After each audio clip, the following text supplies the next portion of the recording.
Muy buenos días, jóvenes estudiantes. Espero que se encuentren bien todos en sus casas, a pesar de la cuarentena que tenemos en estos momentos. No nos impide tampoco enviar información, y esta mañana quería comentar con ustedes algo muy importante. Si ustedes tienen su Biblia, me gustaría ir al libro de Mateo capítulo 24. Jesús, en cierta ocasión, estando con sus discípulos, estando en el monte de los olivos, mira hacia el templo. Y sus discípulos que estaban con él lo miraron y dijeron: Señor, ¿ves qué grandioso es lo que está frente a nosotros? Y Jesús, mirando a sus discípulos, le dijo: ¿veis todo esto? De cierto os digo que no quedará aquí piedra sobre piedra que no sea derribada. El versículo 3 dice: estando él sentado en el monte de los olivos, los discípulos se acercaron aparte. La preocupación de los discípulos era saber cuándo iban a ocurrir estas cosas.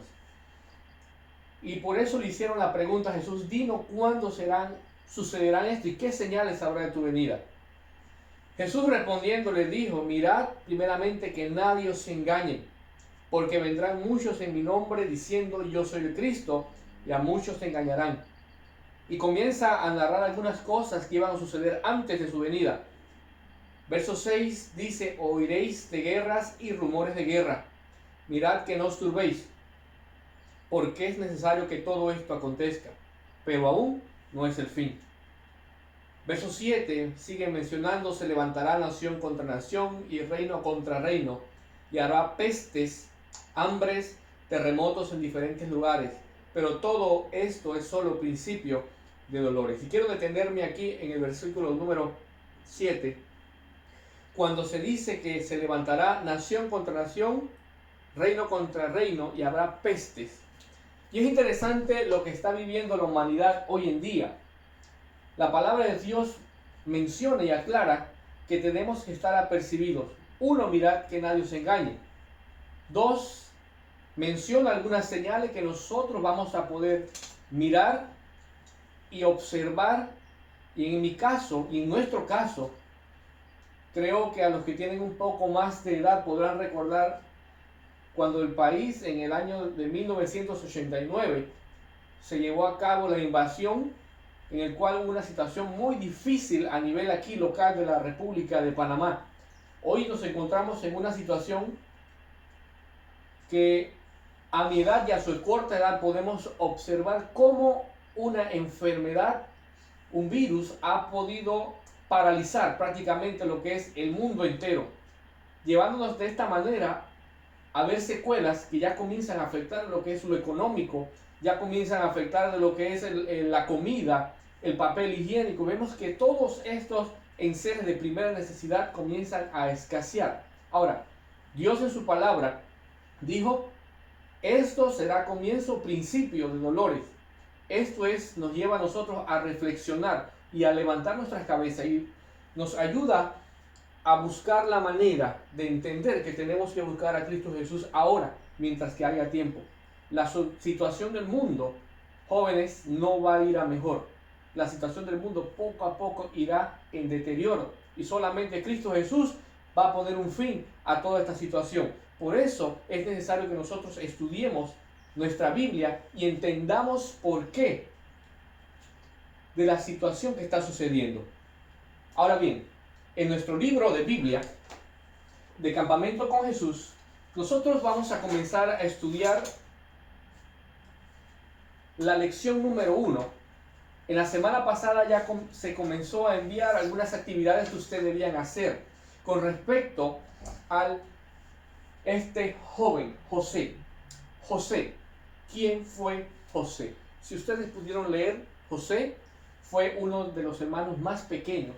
Su padre, el cual había tenido varias mujeres, podríamos decirlo de esta manera, el cual había tenido muchos hijos, pero José era uno de los que él más amaba. Ahora, esto prácticamente podríamos pensar nosotros que esto podría ser una ventaja que él podía tener sobre sus hermanos, pero más adelante nos daremos cuenta en la historia que esto que parecía una desventaja se convirtió en una desventaja para él. Ahora, es necesario que nosotros en la página número 10 miremos donde ustedes pudieron llenar el árbol genealógico. Vemos su nacimiento, vemos quién fue su mamá, características de su familia, características de su papá, la relación con su papá y su responsabilidad. José tenía responsabilidades, nosotros tenemos responsabilidades, tenemos que ser responsables. Con lo que sus padres le dan a hacer, usted tiene que ser responsable. Su responsabilidad en ese momento consiste en 1. Sus quehaceres dentro del hogar. 2. Sus quehaceres académicos, que en estos momentos la estamos llevando de esta manera. Pero sí me gustaría enfatizar que es necesario, muchas veces nos olvidamos de quiénes fueron nuestros ancestros. Muchas veces pensamos y cuando miramos hacia atrás no tenemos memoria de quiénes fueron de repente mis bisabuelos, pero nosotros tenemos una descendencia y nosotros provenimos de allí. Necesitamos conocer nuestras raíces, necesitamos conocer la palabra de Dios. Ahora, algunas características de José era 1, la vida en el campo. A diferencia nuestra, vivimos en las ciudades, centro ciudad, algunos viven un poco más alejados de las ciudades, pero vemos que en estos tiempos la vida en el campo, 1, ellos se dedicaban a lo que era la crianza de animales.